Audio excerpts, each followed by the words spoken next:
Hey guys, welcome to Heart to Talk, the podcast.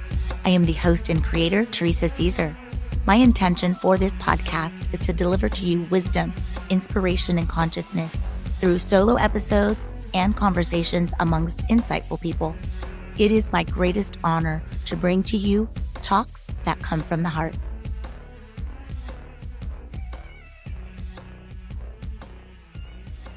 Welcome to another powerful episode. Today, I am thrilled to introduce a truly inspiring guest, Maria Cochran. Maria is a beacon of courage and purpose, making a remarkable impact as the executive director of Freedom Warriors. Through her work, she has not only found her voice, but has also become a voice for the voiceless and a catalyst for change in the lives of countless individuals. Maria embodies resilience and compassion, demonstrating an unwavering commitment to her community.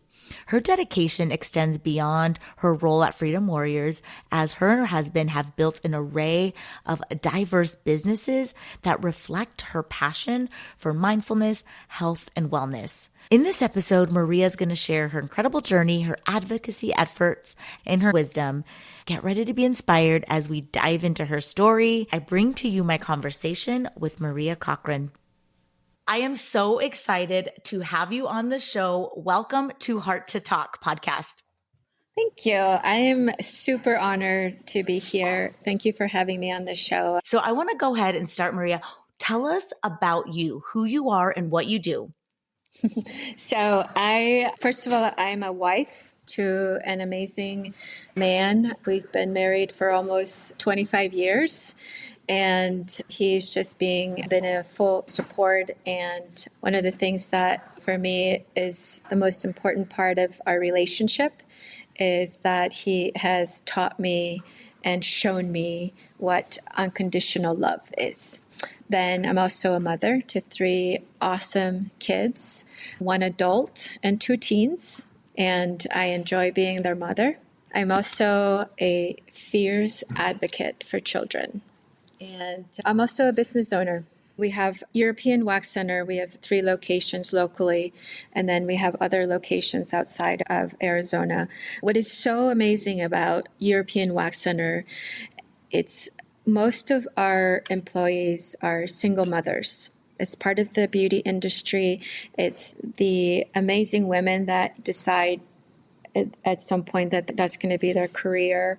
And so for me, that is just a very special piece of knowing that they have a job and there's so much growth that comes within the business. And if there's the potential of someone who's working the front desk and they really want to make more money, whatever that means, and we will invest in that person and we will make sure that they get their licensing, whatever they require to be able to level up and get to the next level, whether to become a waxer and those types of things. And for me, like I said, it's been a very amazing experience. The beauty about it too is that till this day, we have people that started from day one are still part of our staff at European Wax Center. And then, Spenga Tucson for me is become my sanctuary. Spenga is new to Tucson and it was born in Chicago, but I love the concept. It's based on 3 different pillars of 20 minutes of spin, 20 minutes of strength, and 20 minutes of yoga. So it's a 60-minute workout packed into 1 hour. But the best part about it is that yoga part for me is just 20 minutes. What they call it is revive. And what it actually does revive you. And it allows me to not only remind myself what I just finished doing. I went all out for 40 minutes doing my cardio and my strength workout. And then I get these 20 minutes to just sort of bring myself back and be ready to tackle anything really for the rest of the day. And that's just a part that I am addicted to. And just so everyone listening, all the links to these businesses will be in the show notes as well so that people can link and explore.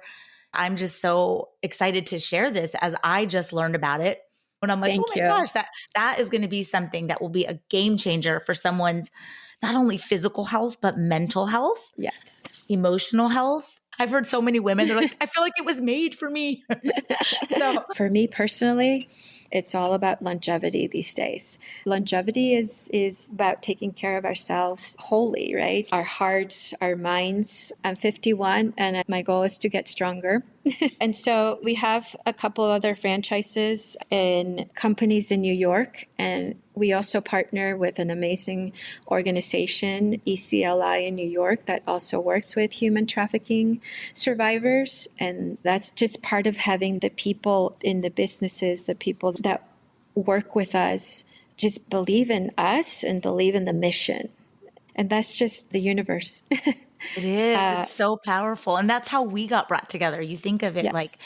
we're on the mission of impacting, promoting change, building community, and supporting each other in this space. Yes. I love this podcast because I get to meet you through Veronica, bring you on and share to this audience these incredible things that you're doing, your businesses that are not only impacting our local, but global economy.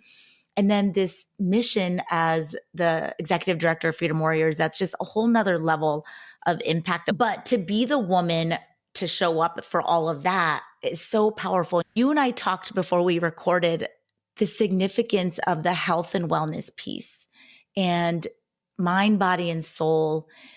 We Yep. talked about the power of like our surroundings, and that is so significant, I think, as well as we have big goals to create big change. Can you speak a little bit about like your personal journey with that as well? Because I could relate. I mean, to show up and do the work that I got to do, I got to be real laser focused, be in integrity with my values, and everyone around me has to be in integrity with values, right? Yes. Yeah. Oh, Yeah. yeah. Thank you. Yeah. I get excited to talk about that because I feel like, It's you know, so important. Yeah.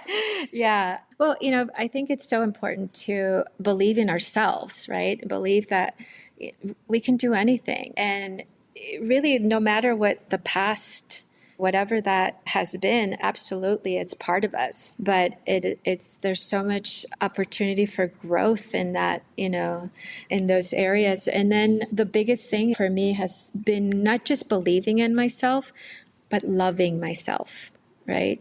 It's like loving myself is exactly sort of what you touched upon, allowing those relationships or people that are really not aligned with my beliefs and my core values and family values that are so important to me. That's exactly where I feel like I've sort of the new me, like someone I have evolved into because of all of my experience, because of all the people that, whether they were a positive influence or a negative influence, all of that is just so important. And it allows you to choose what's important to you and what's not important. Yes, I love that so much. So inspiring. Tell us how you found your voice. Through the years of working to better myself and becoming who I am today, I have definitely I found my voice through the people and in particularly the women that I am surrounded by. I have my mentors but also just those people that I go to coffee with, brunch with, and most of the women that I gravitate towards at this stage in my life are big doers and women that take action and women that are making a difference, whether, it's through business or the nonprofit. We are aligned in so many ways that we gravitate to each other. I feed off of their energy. I feed off of everything that they're doing right next to me. That's where I get my strength and my energy. And so finding my voice has been through that, because of that. And in fact, one of those women has been on your podcast before. And it's that connection and judgment free relationships that I have been able to grow and then find this space where I can say who I am, be who I am, and stand up for those that don't have a voice, and know that this is what the universe has stored for me, being able to realize that my voice was never gone. It was just waiting to be renewed, restore. That is so beautiful. I love it. So now back to the nonprofit Freedom Warriors. Tell us like the process behind the scenes. Yes, it's a very interesting journey. I didn't know what I was getting myself into. I knew where I was going, but I just didn't know how I was going to get there, kind of thing. I love that. And so when we started this nonprofit and they were talking about titles, and I mean, do I want to be titled like executive director? Do I want to just be the manager? Where does that, fit in for me? And so I was terrified. I can be honest about that. And I really didn't know anything about other than having sat on a board previously and talked to people, especially my father-in-law, who's a philanthropist and inspired me a lot into what this is all about. And so I didn't know how to manage a boardroom. So I felt very unprepared, but I jumped into it with all my fear and started to make all kinds of mistakes and realized, I need to better myself. I need to do something that is going to not only help me grow, but also help the nonprofit grow. So I enrolled myself in a series of nonprofit certification courses through ASU. And it took me a full year to complete that, but I did it. And man, the amazing empowerment that you feel, and just by being around the professors and the peers in the classes, and then realizing that most of us are on the same boat, and this was just purely to better myself and to be able to serve in a much higher impactful way. I love that. I agree. Do you have annual events, a specific event that you would like some support or that you want to share with us? Yes, of course. Perfect timing. We do have our annual fundraiser. This is our third year doing it, but we are doing it this January 25th, and it's at Top Golf. Top Golf is very supportive of the organization, and so we keep going back. It's from 9 a.m. to 12 a.m. It's $75 ticket for a single ticket and a $500 bay. So you can purchase a bay that includes 6 players and 2 observers. If somebody doesn't feel like that's their jam, just come, be a part of it, mingle and meet our wonderful VIPs and sponsors and that we have coming. We have special guest speakers. And so there's something for everyone. And of course, amazing raffle prizes. The community has responded in a very positive way and has donated some really exciting raffle prizes. So that's always my favorite part. I love it. Well, it will be in the show notes. And if someone listens to this episode and it's past that date, you can still visit the website. Yes. Be involved in this. Hopefully will be an annual Absolutely. event. Yeah. So then. And we want to bring people together. And so I will always take on volunteers. Oh, And nice. if you want to experience what it's like sitting on a board of a nonprofit and it's something you've never done before, we are very friendly and very open to having that commitment. And it's easy. It's just we're very easy people. I love that you extended that invite. Yeah. So you're amazing. Oh. All right. We're going to pivot now to the closing questions per tradition. I'm going to ask the first one. What is your favorite book? I have a book that has really helped my mindset. And that's the book, The Courage to Be Disliked. And I read that recently for the first time. And I'm actually rereading it. And then there's a follow-up book, The Courage to Be Happy. So those are two amazing books. But I have to go back to what has helped me through my journey and what really has sort of set the tone for a lot of things. A while back, my father-in-law had a book club. And at the time we were living with him, we had just moved to Tucson. And one of the books that he introduced us to in this book club was the Four Agreements. Oh. And so that book has done a lot for me.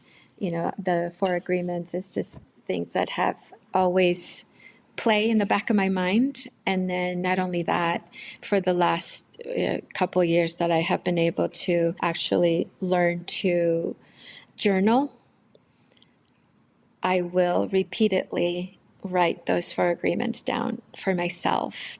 And so that way it allows me to go at the door and show up by being impeccable with my word, by not taking anything personal, by not making any assumptions, and by doing the best I can.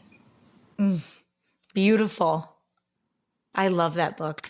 And I can't wait to read The Courage to Be Disliked and The Courage To be happy.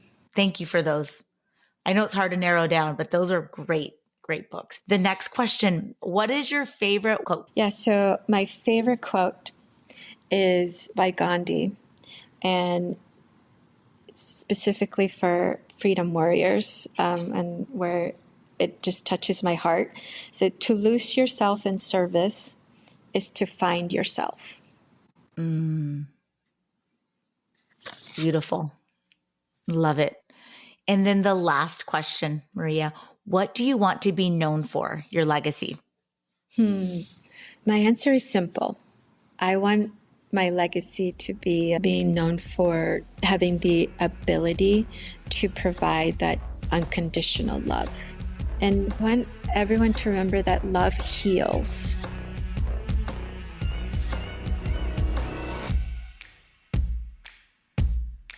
Thank you so much for tuning into this episode. Please download, rate, subscribe, and share this podcast. Also, be sure to visit my website at teresacaesar.com to check out my inspirational merch, connect to my social accounts, and much more. May you continue to be filled with wisdom, inspiration, and consciousness. Otherwise, friends, I will be back in 2 weeks for another episode of Heart to Talk.